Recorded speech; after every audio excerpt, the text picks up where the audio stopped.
Hello dear students, कैसे हो बालकों? कैसे चल रही है पढ़ाई? अच्छे से पढ़ रहे हो सब? कंटिन्यू बने रहिए। तो 9th क्लास की जो साइंस है उसका चैप्टर नंबर 14 चल रहा था, जिसका क्या नाम है? प्राकृतिक संपदा। 14 चैप्टर का नाम था प्राकृतिक संपदा, नेचुरल रिसोर्सेस कह सकते हो आप इसको। उसके 8 पार्ट हमने बना लिए थे, 8 पार्ट हमने पढ़ लिए थे, ये इसका 9वां पार्ट है।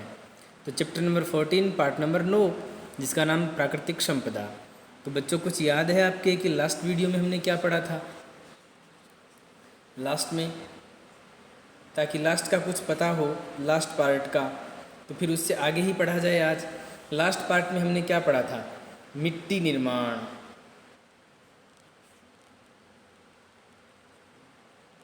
क्या पढ़ा था कि मिट्टी का निर्माण कैसे होता है और मिट्टी के निर्माण में कौन कौन सी चीज़ें भाग लेती हैं। पहला कौन सा था? जल। दूसरा कौन सा था? वायु। तीसरा कौन सा था? सूर्य। और फिर जैविक कारक भी थे। जैविक कारक में क्या थे? प्लांट्स थे। और महत्वपूर्ण यदि हम जैविक कारक की बात करें तो कौन सा जैविक कारक था? लाइकेन, मोस। मोस का मतलब, मोस एक ब्रायोफाइट है ना, ब्रायोप्सिडा क्लास का ब्रायोफाइट्स ये थे। और कुछ बड़े पादप भी थे। और बड़े पादप का कौन सा भाग? केवल जड़। तो ये जो चीज़ें हैं जो क्या करती हैं, मृदा के निर्माण में थोड़ी सहायक होती हैं।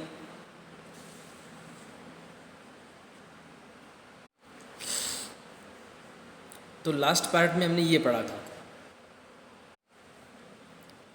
मिट्टी निर्माण की प्रक्रिया। जल के द्वारा, वायु के द्वारा, सूर्य, जैविक कारक, लाइकेन, मोस और बड़े पादपों की जड़ें किस प्रकार से मिट्टी का निर्माण करती है। तो ये चीज़ें हमने पढ़ी थी। तो आज का हमारा टॉपिक क्या रहेगा? मिट्टी निर्माण की प्रक्रिया से संबंधित कुछ चीज़ें रहती हैं, पहले तो वो पढ़ लेते हैं। तो आइए बच्चों पढ़ते हैं उनको। मिट्टी निर्माण की प्रक्रियाएँ हमने पढ़ी थी। उसके जस्ट बाद में कुछ क्रियाकलाप हैं, 14.10 क्रियाकलाप। क्या लिखा है उसमें समझने का प्रयास करते हैं। पहला पॉइंट, कुछ मृदा लें यानी कुछ मिट्टी लें तथा उसे जल से भरे बीकर में डाल दें। एक बीकर ले लो जिसमें पानी भर लो और उसमें कुछ मात्रा मिट्टी की ले लेनी है। ली गई मृदा की मात्रा के लगभग 5 गुना जल होना चाहिए। 5 गुना का मतलब, यदि आपने 1 लीटर पानी लिया है तो लगभग 200 मिलीग्राम या 200 ग्राम के आसपास क्या होनी चाहिए? मिट्टी होनी चाहिए। 5:1 अनुपात में, यानी 5 भाग जल का और 1 भाग मिट्टी का होना चाहिए। तो ली गई मृदा की मात्रा के लगभग 5 गुना जल होना चाहिए। मृदा और जल को मिलाएं और फिर मृदा को नीचे जमा होने दें। कुछ समय पश्चात अवलोकन करें। तो सिंपल सी बात है, जब आप किसी एक गिलास में, एक बीकर में ज़्यादा पानी लोगे और थोड़ी सी मिट्टी लोगे और उसको मिलाओगे और वापस छोड़ दोगे तो क्या होगा? मिट्टी गिलास के या बीकर के तली में जमा हो जाएगी, उसके तल में एकत्रित हो जाती है, जम जाती है। यही होता है।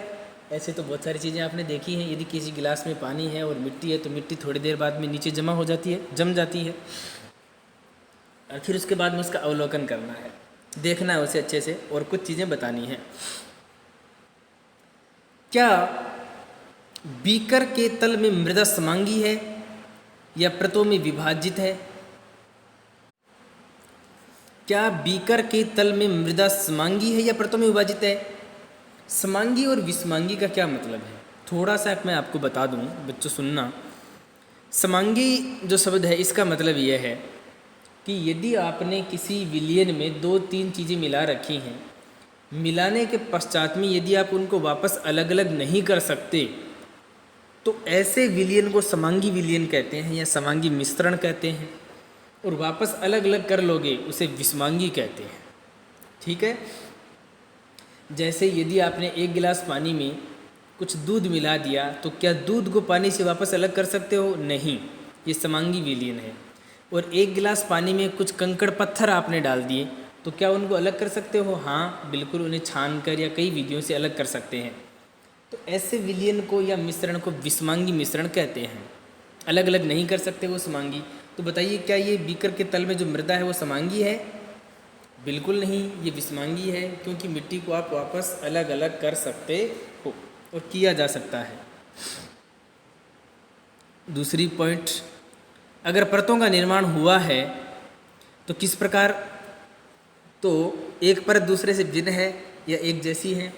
बिल्कुल परतों का निर्माण होता है। मिट्टी नीचे तल के अंदर पैंदे में अलग अलग प्रकार से जमा हो जाएगी। कुछ बीच में केंद्रीय भाग में मिट्टी ज़्यादा रहती है, एकत्रित हो जाती है, परतें तो बनती हैं। क्या वहाँ जल की सतह पर कुछ तैर रहा है? ये भी देखो कि पानी की सतह पर कुछ तैर रहा है या नहीं तैर रहा। क्या आप सोच सकते हैं कि कुछ पदार्थ जल में घुल गए होंगे, आप इसे कैसे रोकेंगे? किस प्रकार से आप इन चीज़ों को रोक सकते हो? तो ये एक मिट्टी निर्माण के लिए कोई एक क्रियाकलाप है कि मिट्टी कैसे बनती है। तो इन चीज़ों को अच्छे से समझो, ये प्रैक्टिकल की चीज़ें हैं। हालांकि हमें पता चल गया कि मिट्टी कैसे बनती है, सूर्य के तापमान से, वायु से, जल से और जैविक कारक जैसे कि लाइकेन से या कुछ पेड़ पौधों की जड़ों से। ये सारी चीज़ें जब आपस में मिल जाती हैं, एकत्रित होकर काम करती हैं, तो मिट्टी का निर्माण होता है।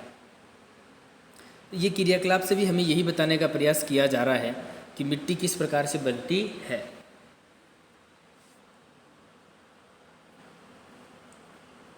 और चीज़ें जो इसमें आगे हैं उन्हें भी हम पढ़ते हैं। देखिए क्या लिखा है।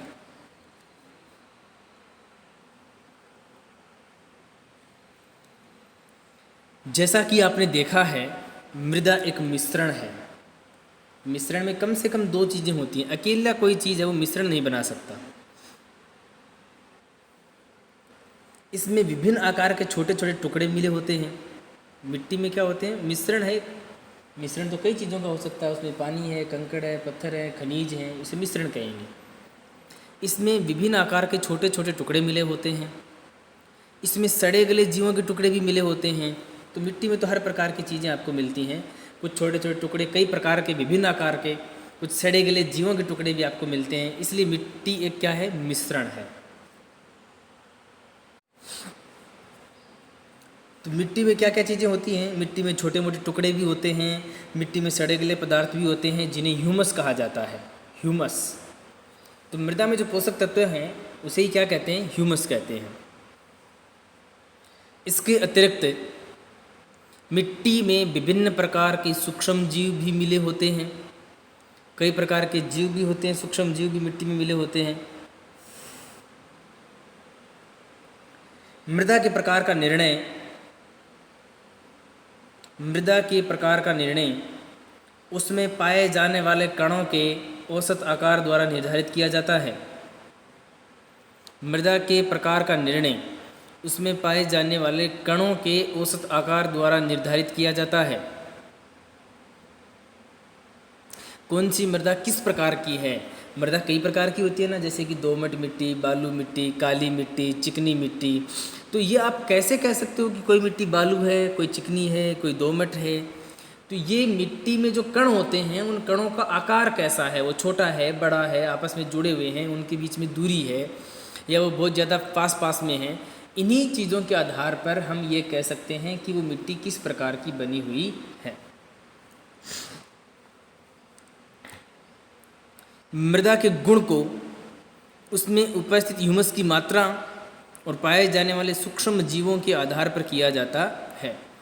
तो मृदा का गुण है वो किसकी मात्रा पर डिपेंड करता है? याद रखना, ह्यूमस की मात्रा। ह्यूमस जितनी ज़्यादा होगी मृदा उतनी ही अच्छी होगी। ह्यूमस का मतलब खनिजों से है, ह्यूमस का मतलब मिट्टी में पाए जाने वाली विभिन्नताओं से है। तो ह्यूमस जितनी ज़्यादा होगी मृदा उतनी ही अच्छे गुण की मानी जाती है और होती भी है। दूसरी, सूक्ष्म जीवों के आधार पर कि उसमें किस प्रकार के सूक्ष्म जीव ज़्यादा हैं या कम हैं, उसके आधार पर भी मिट्टी को अच्छा या बुरा माना जाता है। मृदा की संरचना का मुख्य कारक ह्यूमस है। मृदा की जो स्ट्रक्चर है वो किससे मापते हैं? मापने का मतलब यहाँ वैसा नहीं है, लेकिन मृदा अच्छी है या बुरी है इस बात को हम किससे निर्धारित करेंगे? मृदा में पाए जाने वाले ह्यूमस। तो मुख्य कारक कौन सा है? ह्यूमस, जिसके कारण आप कह सकते हो कि पर्टिकुलर मिट्टी अच्छी है पेड़ पौधों के लिए या ये मिट्टी खराब है, क्योंकि ये मृदा को सरंद्र बनाता है। ह्यूमस ही वो चीज़ है जो मृदा में छेद से बना देता है, जिसकी वजह से पानी रुकता है या ज़्यादा रुकता है या कम रुकता है, वो तो हम आगे पढ़ेंगे तो पता चलता जाएगा धीरे धीरे। लेकिन मेन बात क्या है, ह्यूमस ही वह चीज़ है, वह कारक है जो मृदा को ये निर्धारित करती है कि मृदा अच्छी है या खराब है। तो मृदा के लिए ये बहुत एक अच्छा फैक्टर रहेगा ह्यूमस, क्योंकि ह्यूमस क्या करती है, मृदा को सरंदर बना देती है और वायु तथा जल को भूमि के अंदर जाने में सहायक करती है। तो इन्हीं ह्यूमस के कारण मृदा में क्या रंध्र बन जाते हैं छेद से, जिसके कारण वायु और जल दोनों भूमि के अंदर जा सकते हैं या उसको सहायता मिलती है, सहायक होते हैं। तो मृदा में जितनी ज़्यादा ह्यूमस होगी, मृदा में उतने ही ज़्यादा रंध्र बनेंगे, उतना ही ज़्यादा वायु और जल मिट्टी के अंदर रहेगा, पहुँच पाएगा। खनिज पोषक तत्व जो उस मृदा में पाए जाते हैं वह उन पत्थरों पर निर्भर करते हैं जिससे मृदा बनी है। अब कितने खनिज पोषक तत्व हैं और वो कैसे हैं, ये बात तो उस पर निर्भर करेगी कि वो मिट्टी कैसे पत्थरों से बनी थी, वो पथरीले चट्टानों से बनी थी या पर्वत के टूटकर बनी थी या कहीं ऐसे ही कोई छोटी मोटी प्रकार के जो पार्टिकल्स थे उनसे बनी थी, किस चीज़ से बनी थी। तो ये तो उस बात पर निर्भर करता है कि उस पर्वत में कितने खनिज थे, उस चट्टान में कितने खनिज थे, उस पत्थरों में कितने खनिज थे जिससे ये मिट्टी बनी है। तो खनिज पोषक तत्व तो उस मृदा में पाए जाते हैं, वो उन पत्थरों पर निर्भर करते हैं जिससे मृदा बनी थी। तो जिस पत्थरों से मिट्टी बनी है उन पत्थरों में कितने खनिज थे, उसके आधार पर हम कह सकते हैं कि उस मिट्टी में कितने खनिज हैं। पहाड़ों के आसपास की जो मिट्टी बनी होती है वो थोड़ी लाल मिट्टी होती है, कठोर भी होती है, वाटर होल्डिंग कैपेसिटी उसकी ज़्यादा होती है, पानी को रखने की क्षमता। किस मृदा पर कौन सा पौधा होगा, किस मृदा पर कौन सा पौधा होगा, यह इस पर निर्भर करता है कि उस मृदा में पोषक तत्व कितने हैं। तो कौन सी मिट्टी पर कौन सा पेड़ उगेगा, यह इस बात पर भी निर्भर करेगा कि उस मिट्टी में पोषक तत्व कितने हैं। क्योंकि बच्चों याद रखना, मिट्टी में पोषक तत्व जितने ज़्यादा होंगे पेड़ उतना ही अच्छा होगा। इसलिए मिट्टी में पोषक तत्वों का होना बहुत ज़रूरी है। केवल पेड़ को बड़ा होने के लिए, अच्छे फल फूल देने के लिए मिट्टी और पानी की भी नहीं, मिट्टी और पानी के साथ साथ अच्छे खनिज लवणों की भी आवश्यकता होती है, अच्छे खनिज पोषक तत्वों की भी आवश्यकता होती है। तो कोई पेड़ किस मिट्टी में उगेगा, उस मिट्टी में पाए जाने वाले पोषक तत्वों की संख्या भी बहुत इम्पोर्टेंट होती है, याद रखना। ह्यूमस की मात्रा कितनी है, ह्यूमस की मात्रा कितनी है और उसकी गहराई क्या है, ह्यूमस की मात्रा कितनी है और उसकी गहराई क्या है। ह्यूमस मिट्टी में खनिज तो बहुत हैं लेकिन ज़मीन के अनंत गहराई में है, तो फिर वो क्या काम के, पेड़ के तो काम आएंगे नहीं वो। इसलिए ह्यूमस की मात्रा और उसकी गहराई दोनों इम्पोर्टेंट हैं। इस प्रकार मृदा की ऊपरी परत में, जिसमें मृदा के कणों के अतिरिक्त ह्यूमस और सजीव स्थित होते हैं, उसे ऊपरी मृदा कहते हैं। मृदा का सबसे ऊपरी पार्ट कौन सा है, ऊपरी मृदा। तो मृदा तो सारी मिट्टी है, मृदा ही है, सारी मिट्टी है, लेकिन उस मिट्टी में ऊपरी मृदा किसे कहेंगे, वो उस मिट्टी को कहते हैं जिसमें ह्यूमस और सजीव रहते हैं। तो मिट्टी के जिस भाग में ह्यूमस और सजीव रहते हैं उस मिट्टी को ऊपरी मृदा कहते हैं। और ऊपरी मृदा ही जरूरी है पेड़ पौधों के लिए, क्योंकि खनिज, ह्यूमस तत्व, लवण वो सारे इसी मृदा में होते हैं। ऊपरी मृदा की गुणवत्ता जो उस क्षेत्र की जैविक विविधता को निर्धारित करती है, में एक महत्वपूर्ण कारक है। तो ऊपरी मृदा की गुणवत्ता वो कैसी है, उसी से पता चलेगा कि वहाँ पर जैविक विविधता कितनी है, कितने प्रकार के पेड़ पौधे वहाँ पर उगते हैं, उगाए जा सकते हैं, तो कितने प्रकार के जीव रहते हैं, कितने प्रकार के पेड़ पौधे उगेंगे। ये सारी चीज़ें किस पर निर्भर करती हैं, ऊपरी मृदा की गुणवत्ता पर। यदि मिट्टी में अच्छे खनिज हैं, अच्छे तत्व हैं, अच्छे ह्यूमस हैं, तो वहाँ पर अच्छे पेड़ होंगे। तो वहाँ पर पाए जाने वाले जीव जंतु और पेड़ों की संख्या उस बात पर निर्भर करती है कि वहाँ की ऊपरी मृदा कैसी है।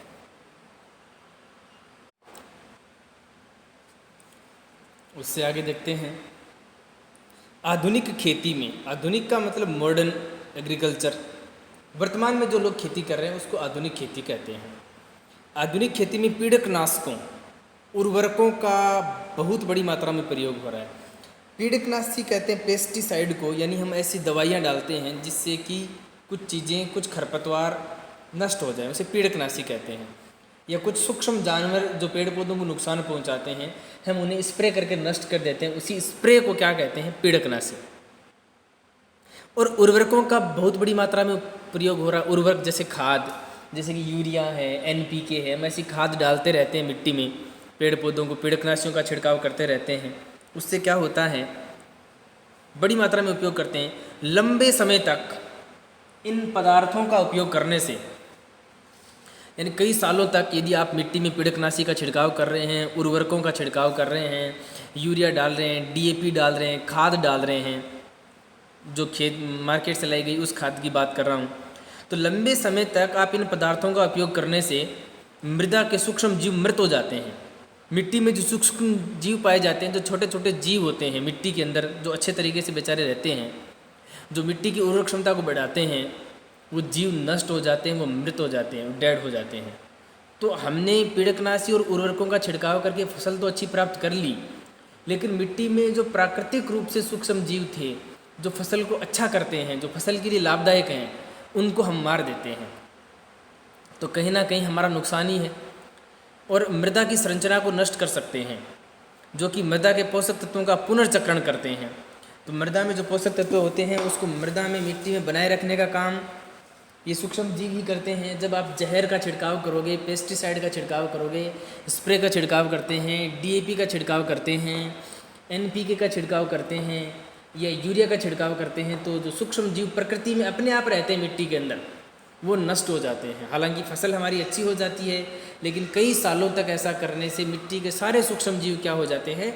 नष्ट हो जाते हैं, और एक दिन करके धीरे धीरे फिर फसल भी खराब होने लगती है। इसलिए जहाँ तक संभव हो हमें पीड़कनाशियों का और उर्वरकों का उपयोग नहीं करना चाहिए। प्रकृति में अपने आप पेड़ पौधे जैसे होते हैं, जैसे अनाज की पैदावार होती है, हमें वैसे ही होने देना चाहिए, ताकि ना तो हम बीमार पड़ेंगे, ना ज़मीन खराब होगी। लेकिन वर्तमान का जो समय है वो स्वार्थ भरा जीवन है, तो लोग करते ही ऐसा, हम सब ऐसा करते ही हैं।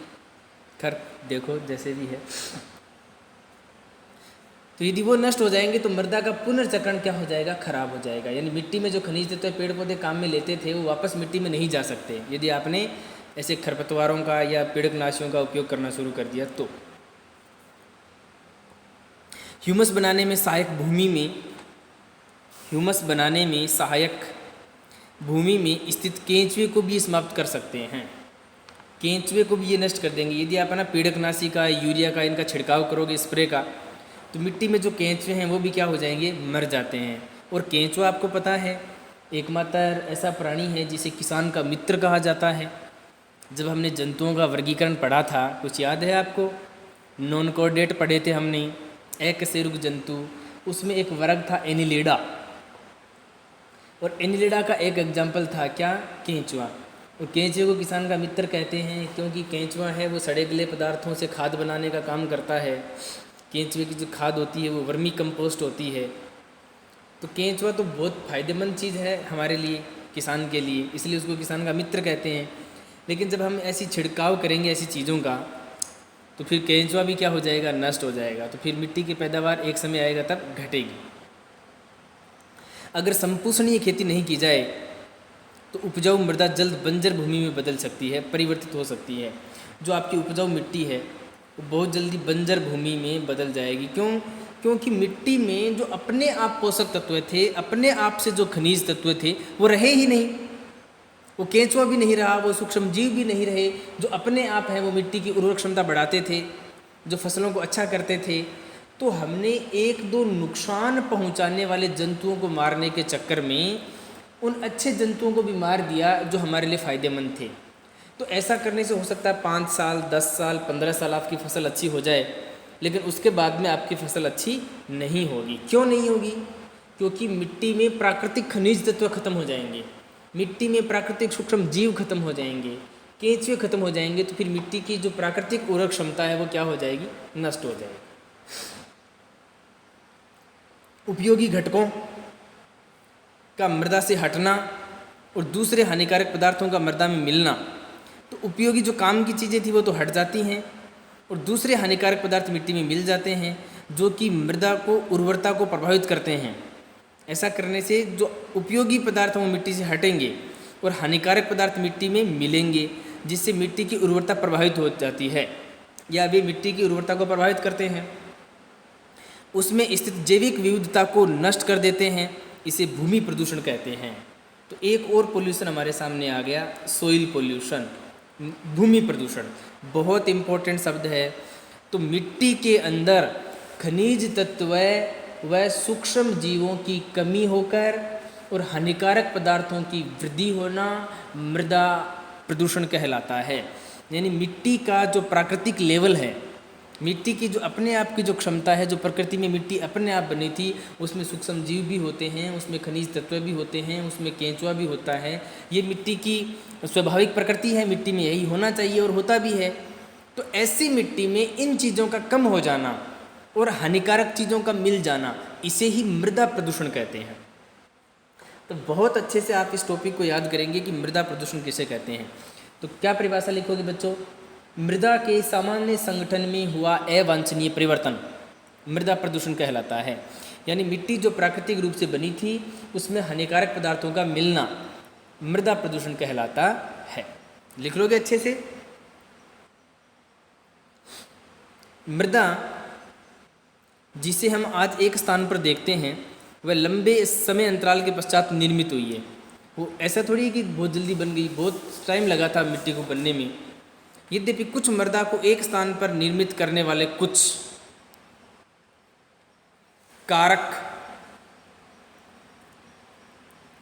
कारक इसको किसी दूसरे स्थान पर स्थानांतरित करने के लिए भी उत्तरदायी हो सकते हैं। जो मिट्टी एक स्थान पर है वो दूसरे स्थान पर भी जा सकती है। कब? कुछ ऐसे कारक होते हैं जो मिट्टी को एक स्थान से दूसरे स्थान पर ले जाते हैं, जैसे कि आंधी, तूफान। मृदा के महीन कण, छोटे छोटे कण प्रवाहित वायु या जल के साथ भी स्थानांतरित हो सकते हैं। ये तो पहले ही चर्चा हो चुकी थी कि मिट्टी के जो छोटे कण हैं वो पानी के साथ में या तेज हवाओं के साथ में बहकर एक स्थान से दूसरे स्थान पर चले जाते हैं। मृदा के समस्त कणों के स्थानांतरित हो जाने पर कठोर पत्थर बाहर आ जाता है। यदि ऊपर की मिट्टी सारी उड़ जाती है, चाहे वो पानी के साथ उड़े, बहे या मिट्टी हवा के साथ में उड़े, तो फिर नीचे से कौन सी मिट्टी आती है? कठोर पत्थर। फिर कठोर पत्थरों पर क्या अनाज उगेगा? उतना नहीं उगेगा जितना उगना चाहिए। इस प्रक्रिया में एक महत्वपूर्ण संपदा की हानि हो जाती है। तो यदि मिट्टी वायु के साथ या जल के साथ बहकर चली जाती है तो एक बहुत अच्छे संसाधन की, एक संपत्ति की हमारे को नुकसान हो जाती है, हानि होती है। क्योंकि पत्थर पर उर्वरता नगण्य होती है। क्योंकि पत्थर पर उर्वरता नगण्य, नगण्य का मतलब न के बराबर। तो क्या पत्थर पर आप फसल बो सकते हो, पेड़ उगा सकते हो? नहीं उगता। पेड़ हमेशा मिट्टी पर उगता है, मिट्टी के कणों में उगता है। तो मिट्टी ही नहीं रहेगी तो क्या पेड़ उगेंगे? नहीं उगेंगे। इसलिए मनुष्य अपने क्रियाकलाप से मिट्टी को बहुत नुकसान पहुंचाता है, जिससे कि मिट्टी की उपजाऊ क्षमता खत्म हो जाती है। तो डियर स्टूडेंट, इस टॉपिक में केवल इतना ही पढ़ेंगे। तो एनालिसिस करते हैं कि हमने आज का जो महत्वपूर्ण टॉपिक था वो कौन सा था। आज का ये पार्ट का वीडियो यहाँ तक, 9th का जो इसमें जो मेन चीज़ आई, जो आपको होमवर्क में मैं आपको दिए दे रहा हूँ, वो ये है भूमि प्रदूषण।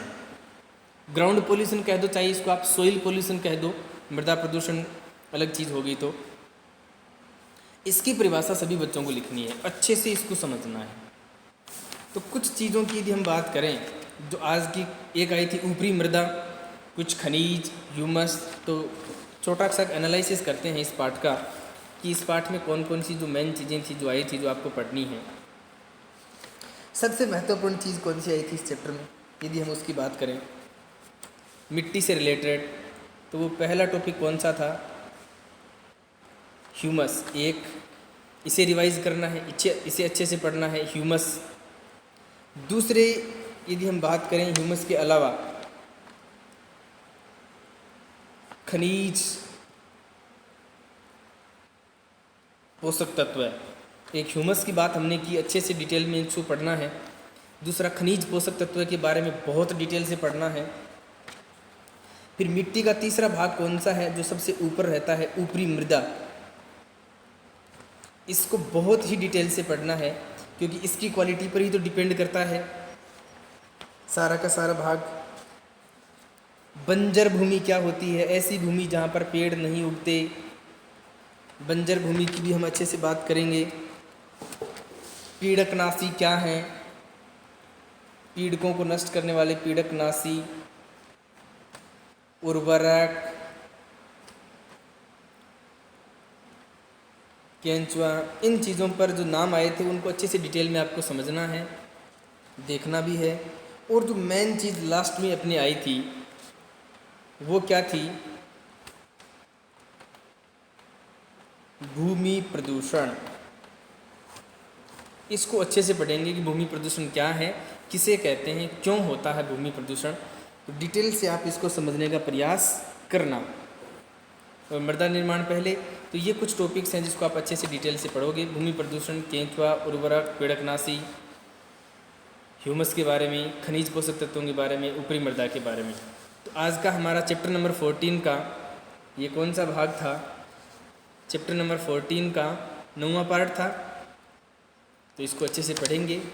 तो best of luck to all of you. एक बार पुनः आप इन चीज़ों को देख लीजिए, कौन कौन सी चीज़ें आपको पढ़नी है अच्छे से। Okay, bye.